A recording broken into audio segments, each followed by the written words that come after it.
Better. Okay. And we are live.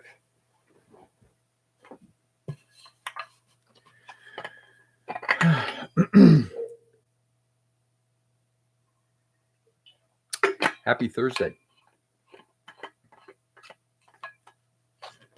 Happy Thursday.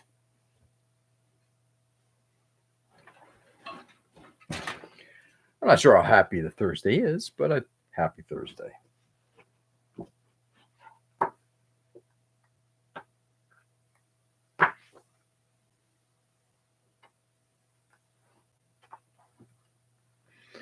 So I am going to be working on the dendrobium tonight, on the actual little robot dude. I got one of these things done. Let's get the second one done. Anyway, going to be working on the arm on this thing. Hey, Joe. Good evening. How are you?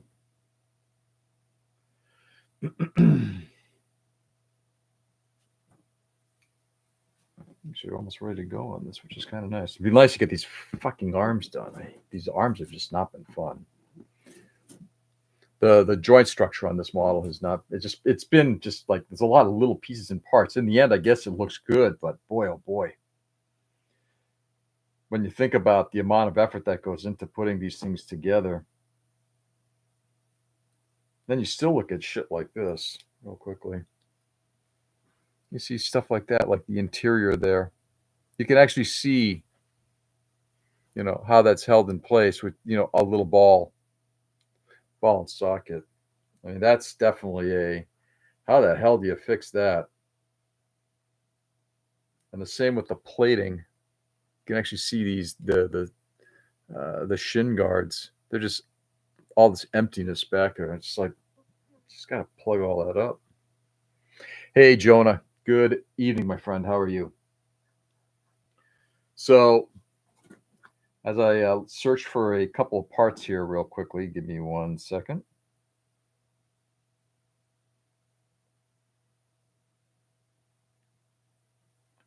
Let's see, 7 and 8. Sorry, guys, give me 1 second just to find these parts, and then we'll dive in. I'm going to dive in. 7 and 8. Okay. This week, not from any work thing or anything like that, but I will say this week, what a fucked up, demoralizing week it's been once again.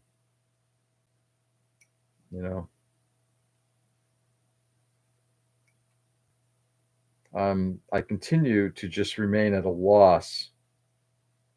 I feel like, and I don't know why it's anymore. It's like I'm so weirded out by all the stupid shit that goes on. I'm doing good, but just laying back tonight. I had a day yesterday, so much rain, flash flooding. Yeah. Are you okay, Joe? Everybody at home safe and all that? I hope. Definitely not broken from what is going on by resolving is getting resolve is getting sharper. Are you saying Joe? You're saying your resolve to get things fixed is sharpened? Yeah, I'm not sure I understood that fully, but I'm sure all good. No basement to flood. Gotta love that. Having gone through that once was more than enough.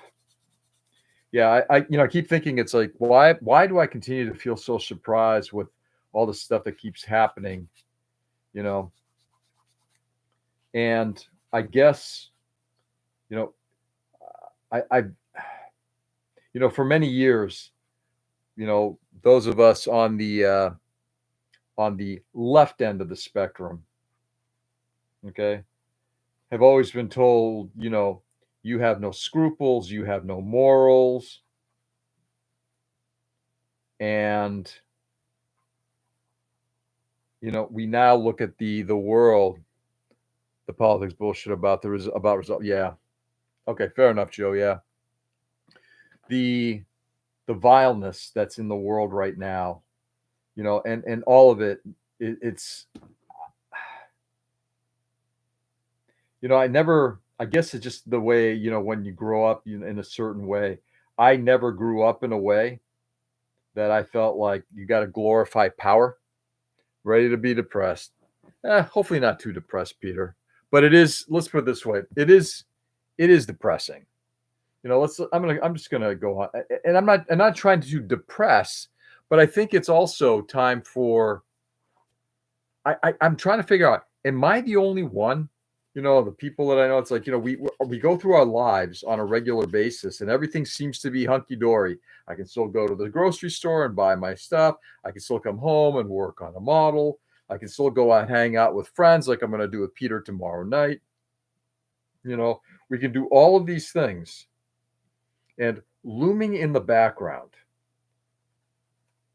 is stuff that I guess I just never thought I'd ever experience in my life, ever.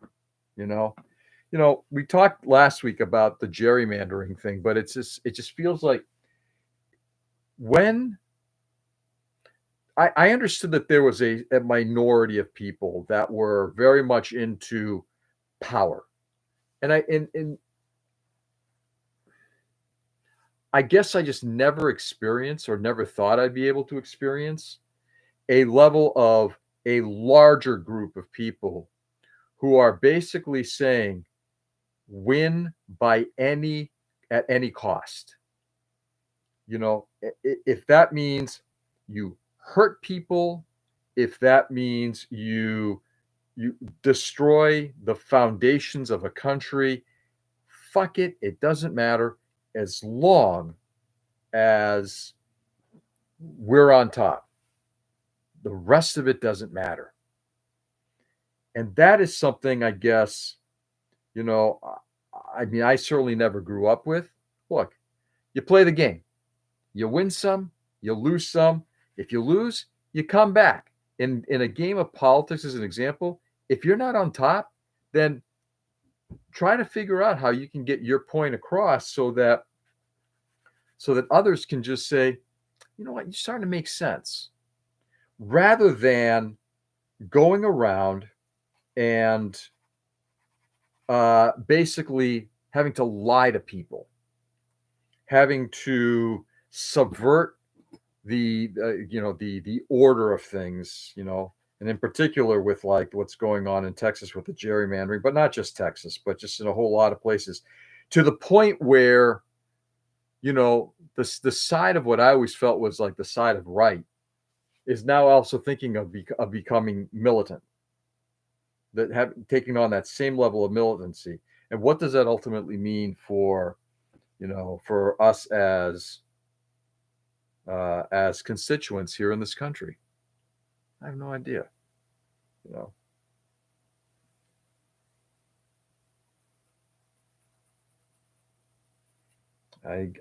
I genuinely am just a little surprised, and again, to the point of that everything is becoming so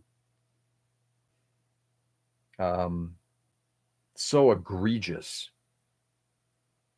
It's just beyond the pale. Um, I know I say it every week. I just don't understand. And it literally is just like, am I just being that much of a fucking moron? Am I really legitimately that stupid that I don't see that, that this is kind of happening, or understand the reason why this is kind of happening? So I'm just doing a quick part assembly here.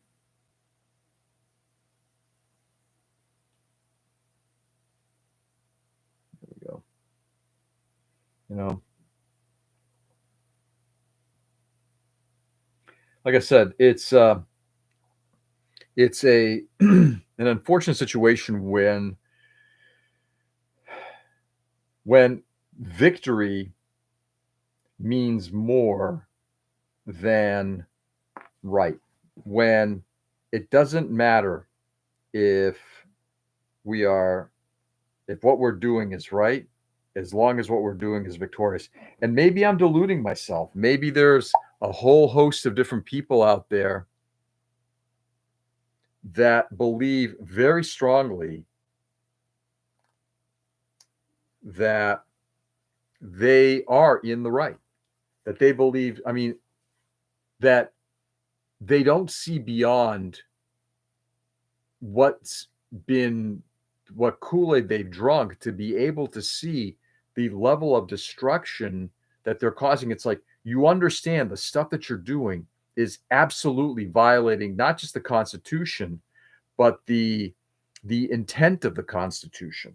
Just absolutely oblivious to all of that.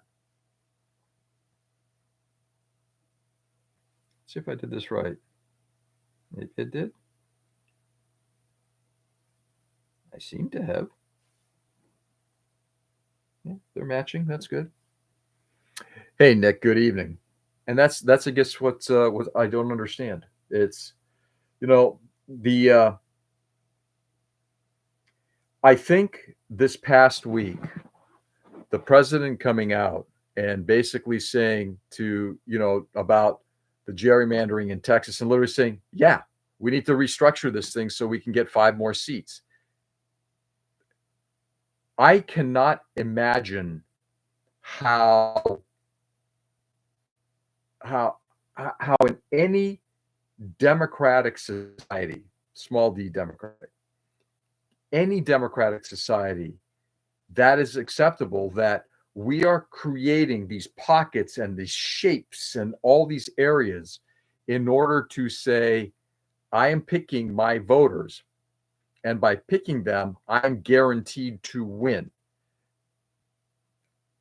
That to me is about as anti-democratic as one can ask. And again, I don't care which side of the political spectrum you fall on.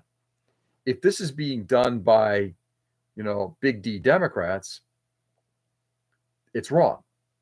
The difference is, though, it is being done by big R Republicans in a way that I'm kind of blown away. And now when I'm now hearing from other states, Democratic-leaning states like New York, California, and New Jersey, that they may end up doing the same thing, creating partisanship gerrymandering, we are now literally getting to the point where this pot of water is getting hotter and hotter, and something is going to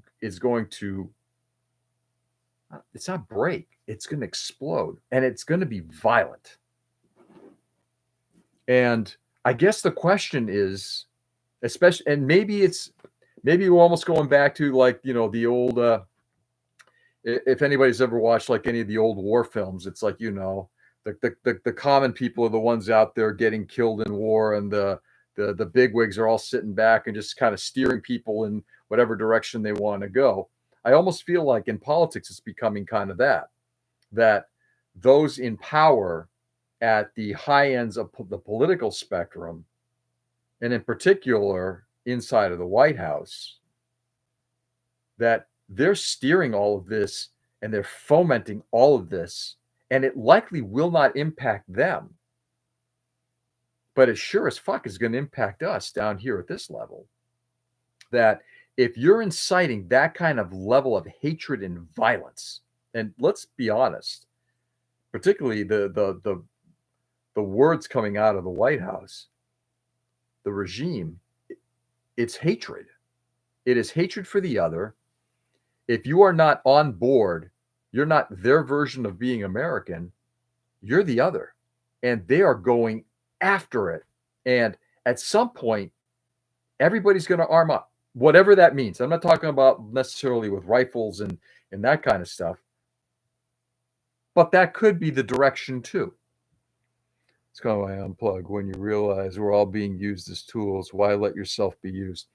I agree with you. The unfortunate thing is, I think if we, and I know I feel the same way, and I've actually pulled back on it a little bit, but I'm always staying in contact with it. At some point, Robert, first of all, Robert, how are you? Good to see you, my friend.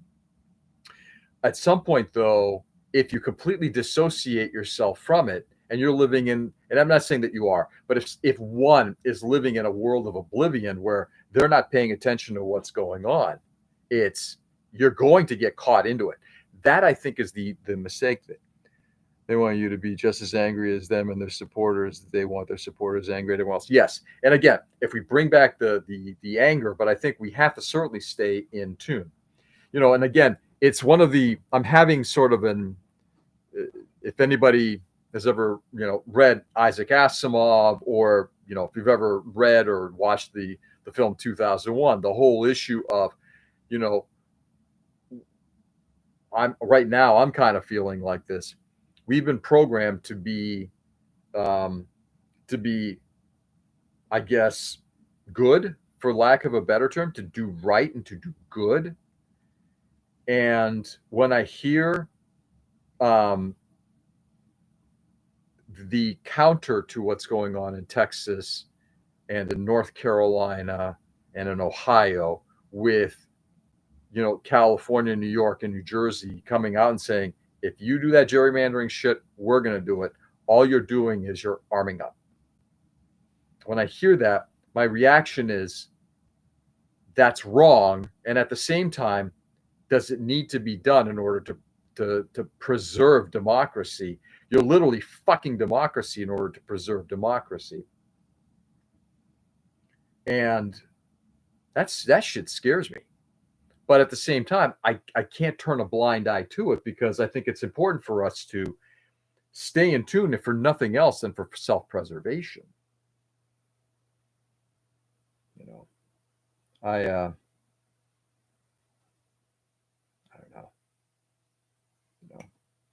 know. And I know quite often I talk here and very few people kind of chime in. There's usually like a certain group of people. Unless I say something like about a specific, I know once a while ago I said something about silencers and everything like that. But I guess the point I'm trying to get across here with all of this is, how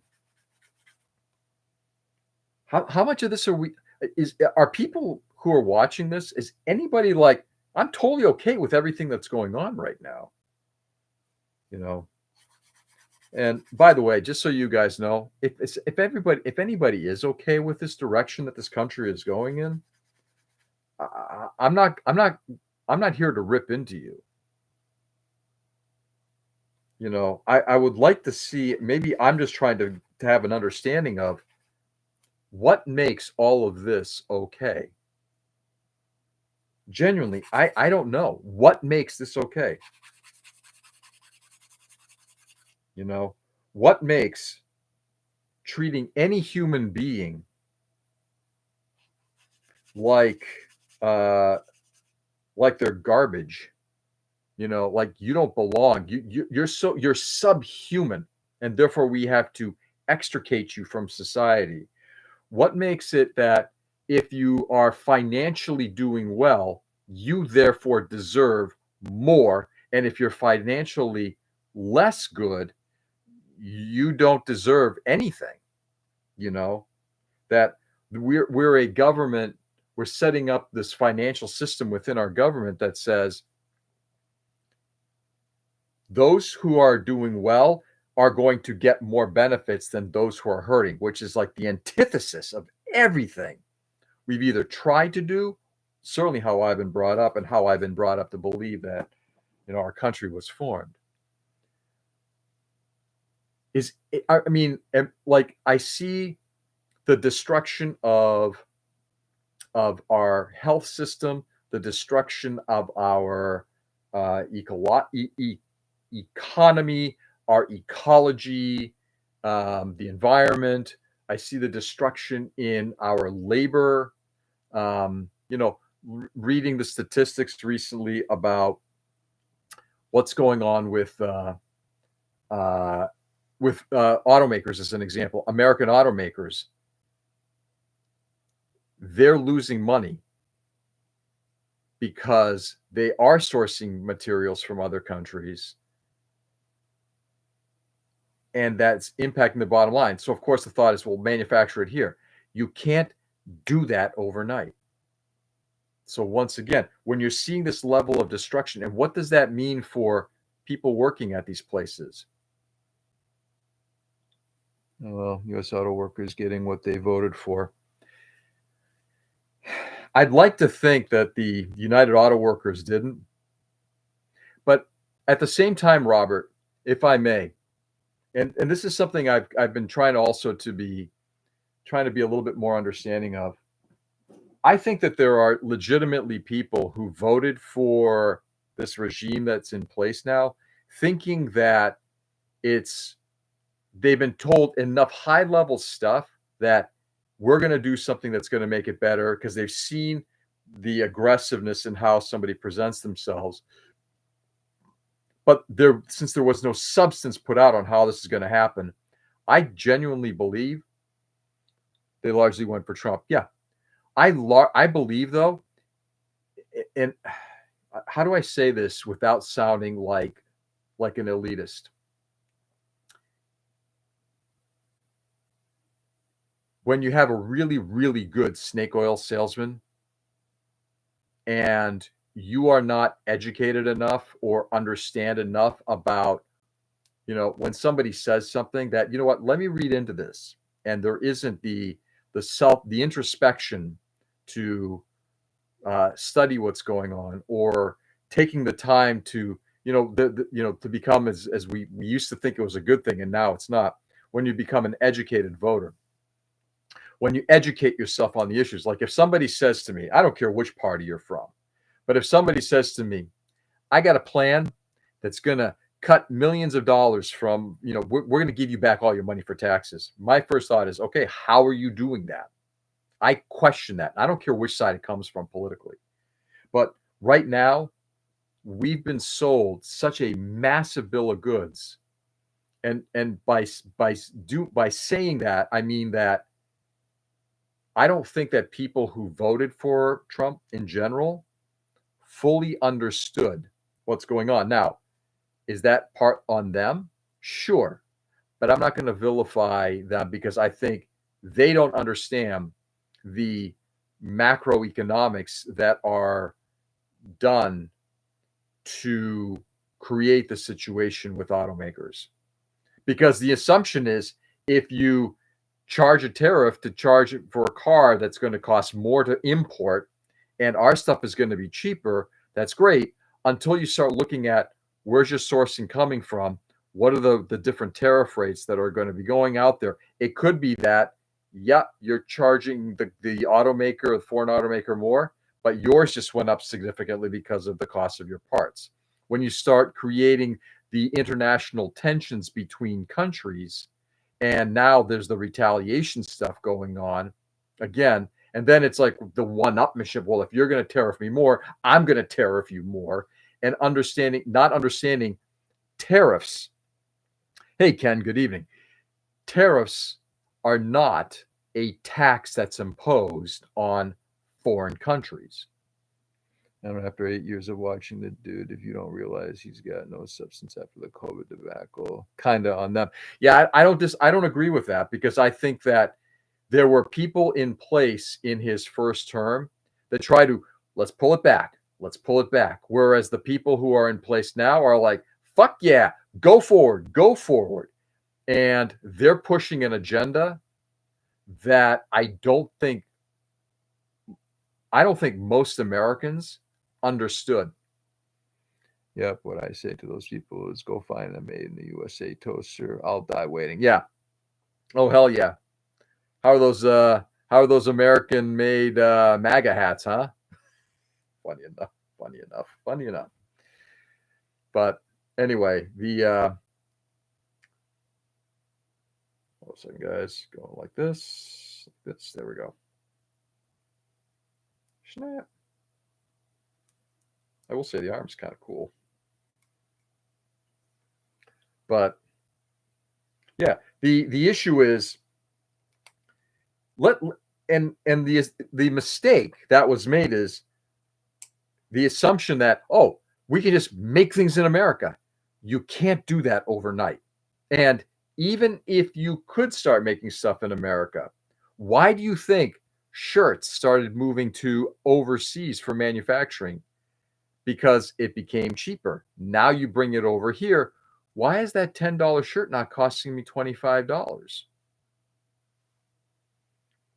It's like these things haven't been reported. They just aren't reported in the echo chamber that makes them feel righteous. That's correct.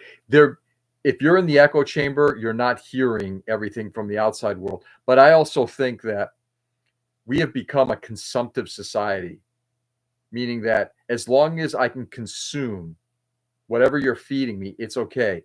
But we're not a thoughtful society. I am absorbing what my circle is telling me. But if you hear something, instead of just like, for example, moon is made of green cheese. Yep, moon's made out of green cheese. Why? Because he said so. Everybody knows it. Listen to the president's language, by the way, whenever he says, people say, when you've got that going on, the moon is made of green cheese. Well, the moon's made of green cheese, but it's not made of green cheese. Of course it is. Everybody knows that because it's been around. Everybody knows that. You buy into it. The thought of, well, hold it a second. Let me do some let me research this. Is this really true? That introspection, that thought about about, first of all, relying on experts, and then an expert advice, and then wanting to listen to people, or to educate oneself to the point where, let me see if this is even true. We've I guess because we're now in a post-truth world, in a post-fact world. That site is great at breaking the echo. What site are we talking about?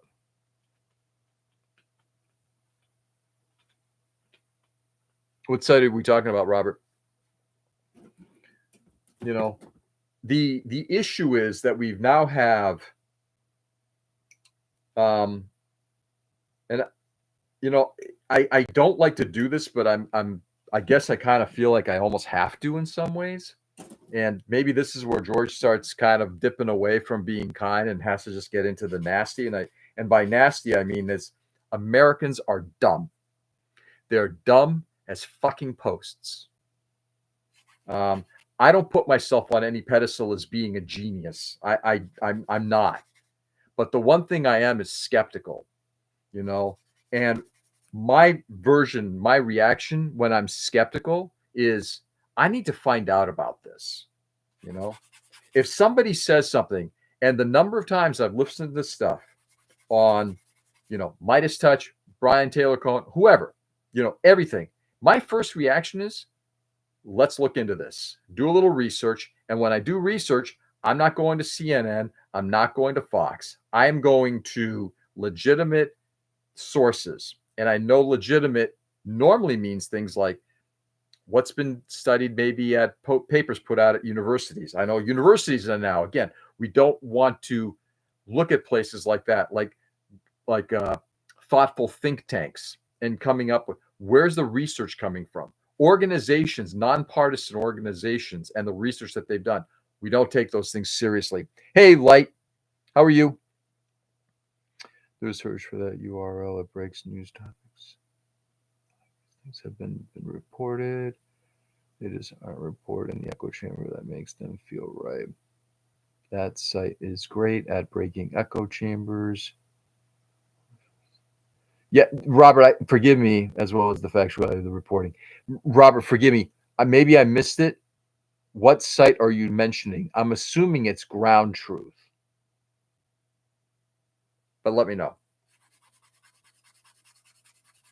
And I think Ground Truth is better, but you still have to have, again, you can preach to the choir here. The thing is, how do you get that message across to the masses? If there are sites where people can go to learn on, get information unbiased. The first thing is, do we want that? And this is where I'm coming to the point of Americans are just dumb as posts.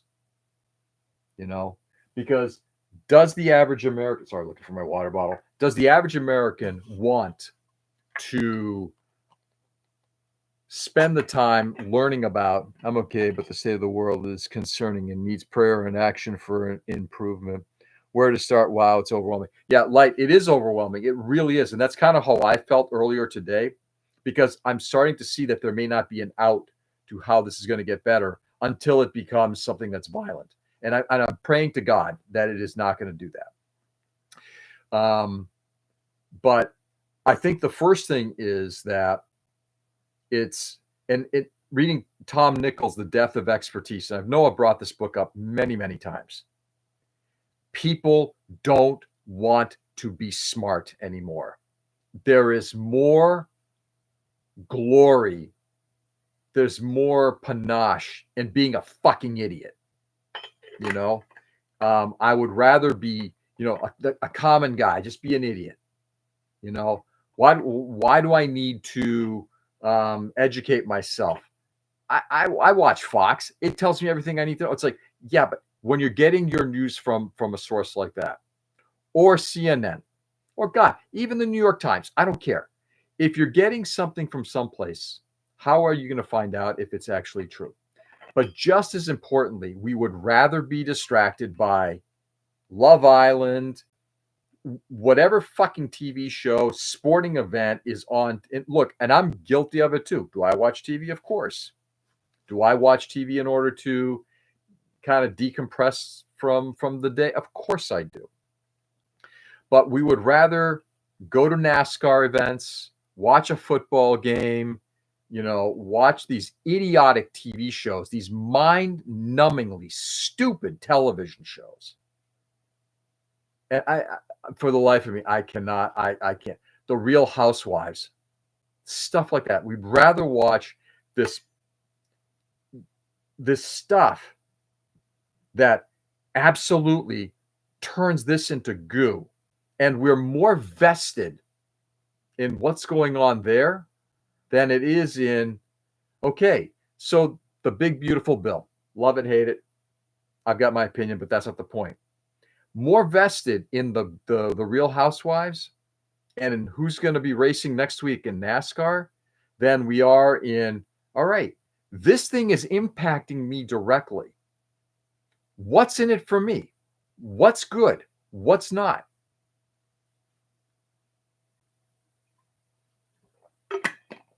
And then suddenly, and this is where I'll answer Robert, and this is where I think that until people are bitch slapped into seeing the destruction that it's laid upon, it's like, whoa, whoa, whoa.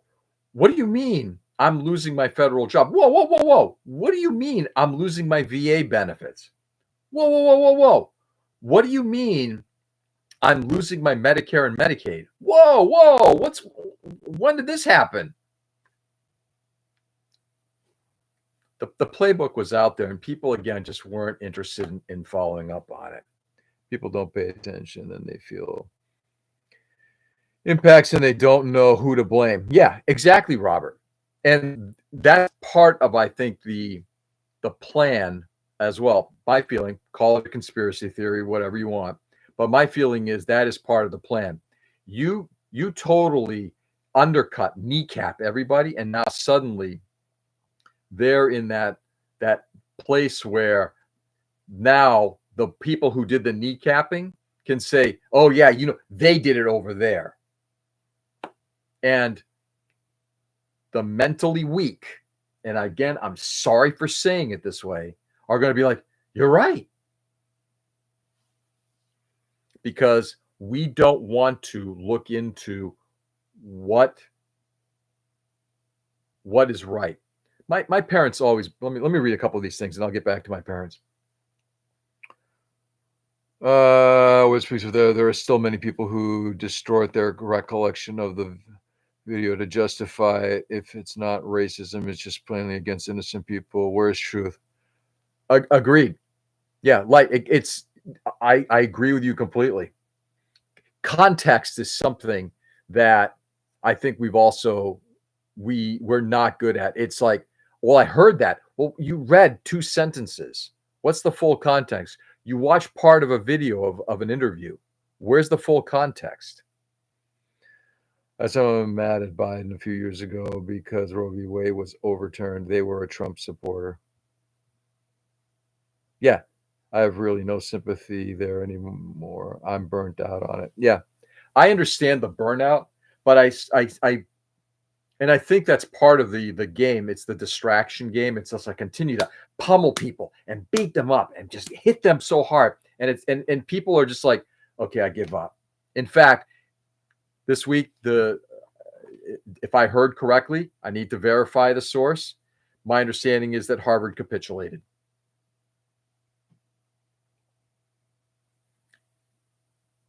What a remarkably unfortunate thing. But how much punishment can you take before you give in? At some point, though, we can't give in. We can't give in. This isn't about, okay, the game's over. Next time when we do the do-over, I'll do better. This is not going to be one of those times, you know. And again, history kind of teaches us when you follow a fascist playbook. I mean, fascist regimes did a lot of destruction, and they usually ended up in creating some really bad shit, like people dying, lots of people dying, and wars starting. I try to be a judge of not. I try to be a judge to not hate blindly. I have truly seen a video that had millions of views where a child was arrested while their arms were crossed. The officer did not have PTSD. They smiled before. Oh yeah, yeah. That level of brutality. I think that there is certainly, and I'm not. We discussed this once before. Light. I'm not sure. We could certainly do so again. I think that there are people out there who are very much evil, and many of them are now in power. It's as long as it benefits them, it doesn't matter what happens to other people. It doesn't matter. You know what? You're hurt. That's okay. I'm okay. As long as I'm okay. You're hurt now. Fuck you. I don't care. I think there are people who genuinely feel that way. It is okay to hurt somebody because they may have done some kind of wrong, but their pain is substantially greater than what you perceive as being a wrong. And that to me is sort of like a definition of evil when that happens. So don't make trains run on time. Well said. Oh, very well said. They don't. E15 and 16. They don't make trains run on time.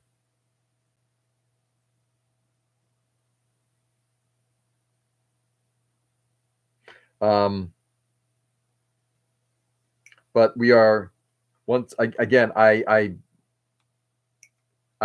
gonna say it in a couple ways. We now are in the place where we have a regime that is absolutely trying to subvert the Constitution, but more importantly, the true will of the people of this country. You've got that. You've got a level of hatred towards the other. And you've got a population that genuinely doesn't give a shit. That genuinely does not care. And when you have all of that, again, guys, this isn't George just coming up with shit. This is exactly what ended up happening, 100 years ago with, in Italy. Remember, we tend to focus on Germany. Italy started a lot of this. This kind of came out in the 1920s with Mussolini. You're talking about emotional manipulation to avoid accountability from positions of power. Hey, I'm not above you. Forgive me my inequality. Keep me in power. I'm trustworthy. Trust me. It's actually, yeah. I think that we are conflating. I think that's the right word. Correct me if I'm wrong. We're conflating a sense of righteousness and morality, that we are doing good by the people, but those people are the chosen ones. Who chose those people? That's another question. who chose them? If you're not part of the chosen group that somebody chose, you're on the outs.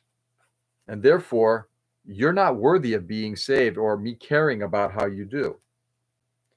And this is where I guess I'll get a little bit on the religious side. As somebody who's been a an on and off Christian, but I really kind of want to be like I believe very strongly in the strength of what Christ is trying to do. Christ didn't come out and say, "Hey, go out there and only take care of those people that are part of our group." He's like, "You take care of everybody. Take care of the prisoner. Take care of the sick." He didn't say only if they're your family or if they're your neighbor. And if you like a person as your friend, don't give them power if it will consume them and they will be greedy and cheaters. Yes, that's true love for your friend. Yeah. But we're now in a place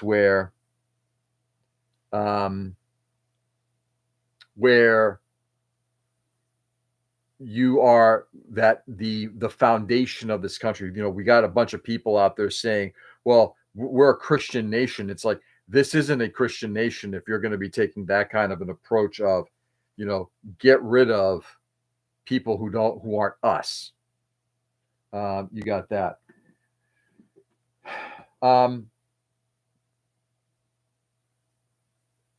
Guys, I guess this week, like I said, it was just kind of a bit of a challenging week in terms of, and by the way, I'm not sure if Nick's still on. Nick, I am sanding. I'm not just blithering here. One thing I'm becoming increasingly worried about is the growth of echo chambers on the left as well. You have mini echo chambers on the left and center of the left of the war. Oh yeah, 100%. Yeah, and Robert, that's kind of how I started. It's like, I'm kind of having an Asimovian moment, if you want to call it that, where you're being fed two completely incompatible thoughts, that you've got the Texas gerrymandering that's going on, and you've got the left, which is coming out. You got California, New York, Jersey saying, if they do that, we're going to do the same thing. Part of me feels like absolutely. And another part of me feels like now we're going even further down an anti-democratic path, something that's against the legitimacy of our country and the people here. I don't judge you, standing him. I don't think you judge me for this at all. Nick, I got to tell you, first of all, I appreciate that you're on. I'm still trying to figure out, am I seeing something that he likes here, or is it just that he's got nothing else to do, and maybe every now and then I'll chime in and say something about the model that I'm working on. But anyway, Nick, I'm not trying to pick on you either. Please understand that. But I do appreciate that you're here, brother. But again, guys, I think I'm hoping that people will understand when I bring up a lot of this stuff and I get all wigged out about this stuff, it's because this really goes against, like I said, it's an Asimovian thing. It's everything that I've been coded to believe, everything that my experiences have brought me to believe, that my programming is where it is, just listening to other people's views. And you know what, Nick, and God bless you for it, honestly, brother, because if you don't listen to Robert's point, if we put ourselves in our echo chambers, not a good thing, right? But if we I didn't get here, I didn't get to this place where I am morally or politically because I was brought up this way. Like I've said before, my parents were Republicans. They had some, at times, interestingly enough, given they were, first gen, they had some xenophobic views about certain things. The typical, mid-century, 20th century, experience. It's, there was that xenophobia. So, but I was brought up in a climate at least where you try to do good by people. And then when I was going through college and post college and seeing the both from the media that I was consuming at the time, through the stuff that I was reading at the time, through the again, my day-to-day experiences, it refined me to where I am. Um, and even today, I'm more in that path, because what I'm seeing is I look now back. I'm not looking just at myself, but I'm looking back at the opportunities that my friends, a lot of them here, have. And it's like, you guys don't have the same opportunities I had when I was growing up. You guys are being hurt by people who would rather make money than do right by you. Um, our medical industry is completely founded on that, right now. Um,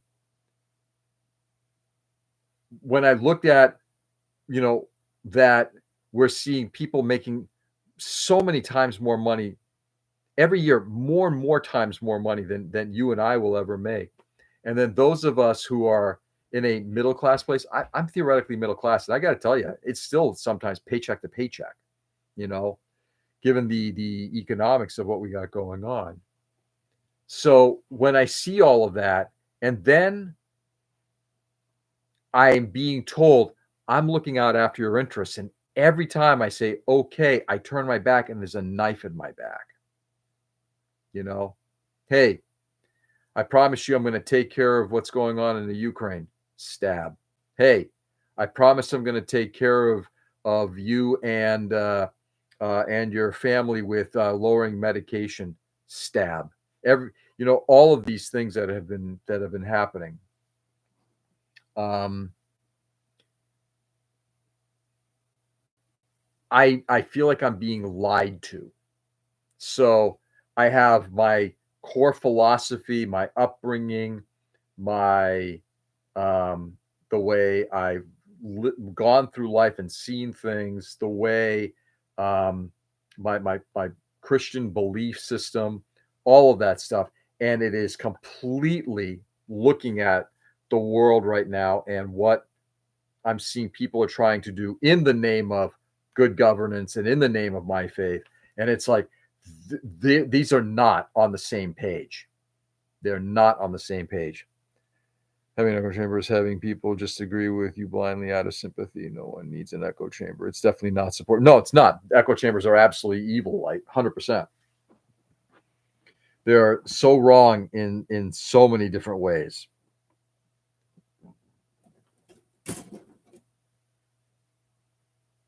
Let's see if we can get at least a couple parts finished tonight, if possible.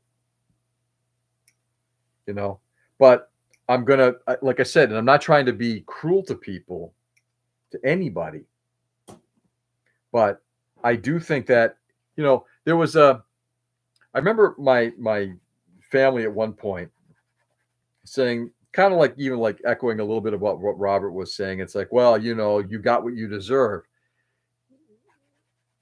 Yeah, but again, people brought it upon themselves because they have also been told that you don't need to trust an expert. You don't need to read up on this stuff. All you have to do is just have blind faith in a few people. And that lack of skepticism is going to be their downfall, you know. And my hope, so guys, let me just make sure I'm looking at this right.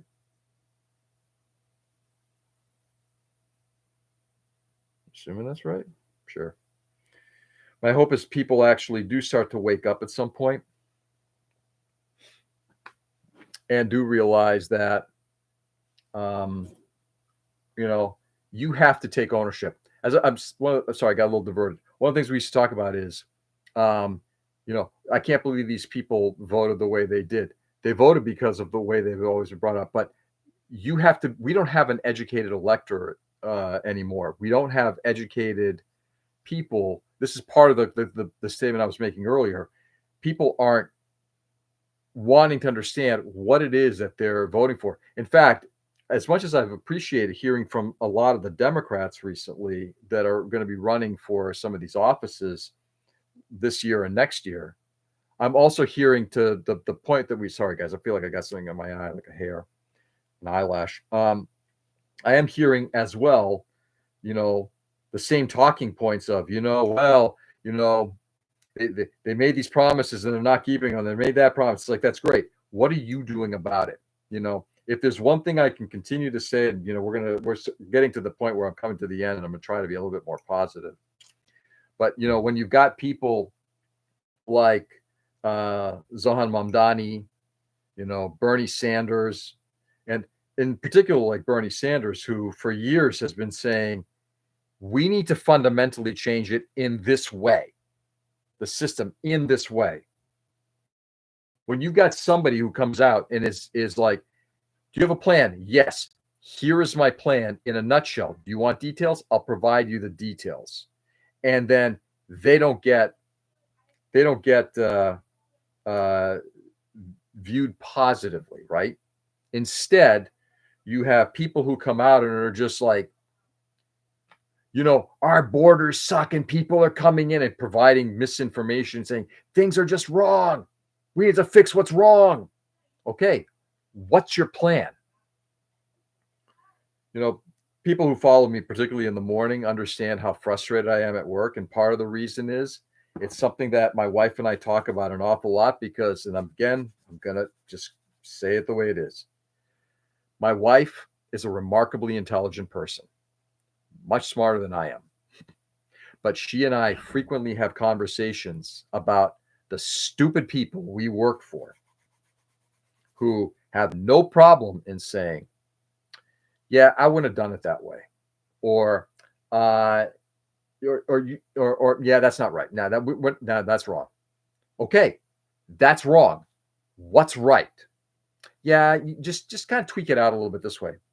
Well, can you give me more information? Yeah, just go do it. And then you come back and it's like, nah, that's still not right. Well, what the fuck do you want? Be the solution, not the one who thinks, I don't like it. I don't like that. Well, what do you like? Just try it a little different. That's kind of where we're at right now. I genuinely feel that that's exactly where we are right now with people and across both spectrums, but certainly on one side. Stop being a fundamentally somebody who revels in a lack of expertise. Stop reveling in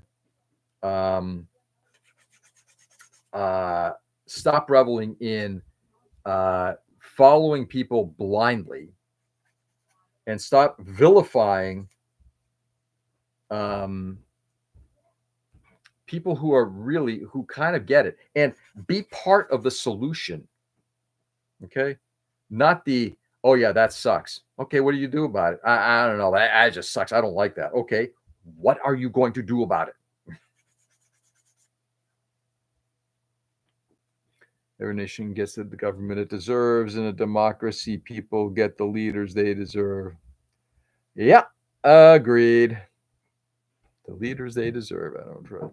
I truly don't believe a president should make a difference, but somehow America as a democracy works like a village kingdom. People used to just have a business with that, being tied to their nation. Yeah, in fact, I think what's interesting is the one thing here in this country right now, Light, is the way that power is being wielded is unprecedented. Like going after universities, going after law firms in a such a remarkably aggressive fashion. This is uncalled for. Hey, Fizz. Good morning. How are you? You saw people to hold the president accountable for the state of the country, and as such, prime the pump for autocracy because people already expected it. Interesting. Probably right. I think taxes is good. If it is benefits like charity, people should give charity regardless, though. I agree. Yeah. Like, I totally agree with that. Totally agree. So, to end things on a light note, unless you're on the right, but I'm going to end on a light note. So, um, I've certainly been trying to watch things that are a little bit more comedic about our political landscape in order to kind of lighten things up. I think what happened to Stephen Colbert is truly unfortunate. But I will say, if anybody has been following or watched any of the any of this, I'm not a South Park fan. I think I've watched maybe part of a show once. It's like it's just not my comedy, not my style. But I will certainly say, um, what South Park has been doing with politics, particularly with I've seen parts of this first episode. Holy snap! And I think what's even more amusing is South Park is produced by Paramount. Paramount, who was sued by Trump because of everything with 60 Minutes, and Trump did his best to prevent Paramount from or from Sherry Redstone from selling it to Skydance until they capitulated, paid a lot of money, fired Stephen Colbert, right? All this stuff. And now suddenly they're on the up and up. Trump likes them now. The Trump regime likes them, right? So what ends up happening? Paramount sends the two co-creators of South Park for 50 episodes. They're getting $1.5 billion to produce the kind of TV show that episode 1 was all about, which was remarkably anti-Trump and anti-Paramount. So that brought a big smile on my face. Big smile on my face. You just paid these guys 1.5 B as in boy, $1 billion to produce shit that is attacking the company that they work for because they're sellout pricks and the president. And I have never seen anything as egregious. Has anybody seen that South Park thing? Oh my God. Wow. First of all, you should go watch it. And then, wow. Okay, what do we got here? Right. Gonna add one more part, and then we're gonna call this arm done. And this session, I think we're gonna wrap up for the night. But anyway, wow.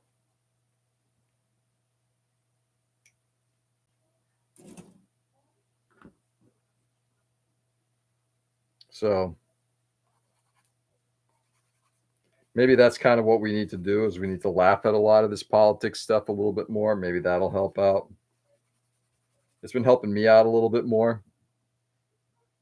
I will say that. I'm happy with that.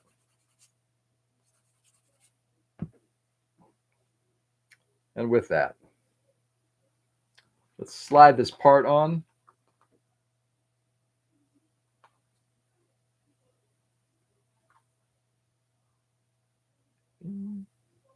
Give me 1 second here, guys, as I'm just trying to. Okay. Assuming it's like that.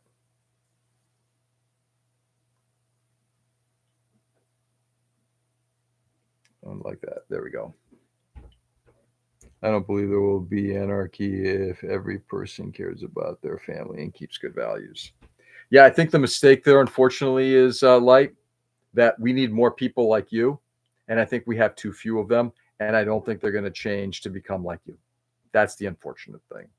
So the only thing we can pray for, truly pray for, is oops, sorry, my friends, give me 1 second here. Oh, for God's sake. I think I just broke it. The only thing we can truly pray for is that that people will change. I'm not optimistic. Hey, Anthony, what's going on, brother? Irony is anarchists believe there will be anarchy if every person cares about their family. Yeah, I don't believe in anarchy, though. It's kind of funny. I think that's kind of what we have right now. Mavis says hi. Hey, Mavis. Okay, not to be polite with the language, at least, right? Different deviation of anarchy. Yes, fair enough. I don't know. That sounds like Satanism, unless caring about your family will lead you to aiding crime. Here's the thing about it, though, and I will say it this way: like, I don't disagree with you. I just don't think that there are a lot of. I think there are a lot of satanic people out there. Let's just be honest. Still working on this third-party kit. Nice. How's it coming along? Big waves. Big waves. Big waves for the Mavis. Thanks for the stream. Have a good evening. Light, you as well, brother. Thanks for being on.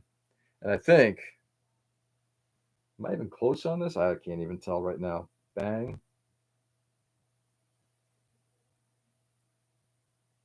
Can't for the life of me tell.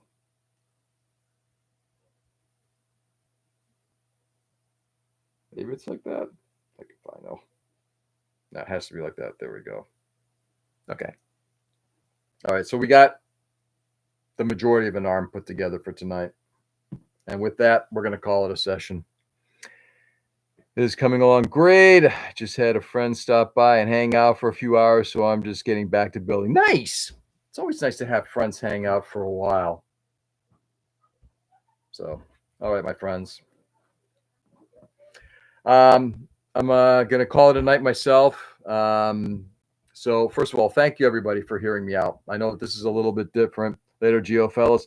Later, Nick. Have a great evening, my friend. You hug that girl for me, please. You hug that Mavis. But guys, go out there and do good. This world really is messed up, and it's getting darker and nastier, and in a way that I honestly don't know how we're going to be able to survive it in the immediate. I'm hoping we'll find a way. I'm certainly one of those people who's going to do my damnedest to find a way. But go out there and do good. Brighten the world as much as you possibly can. At least make people laugh and smile, that kind of thing. That's what the morning sessions are all about, brightening the world. Do good. Enjoy the rest of your day. I love you all, and I will see you 6 a.m. tomorrow. Peace.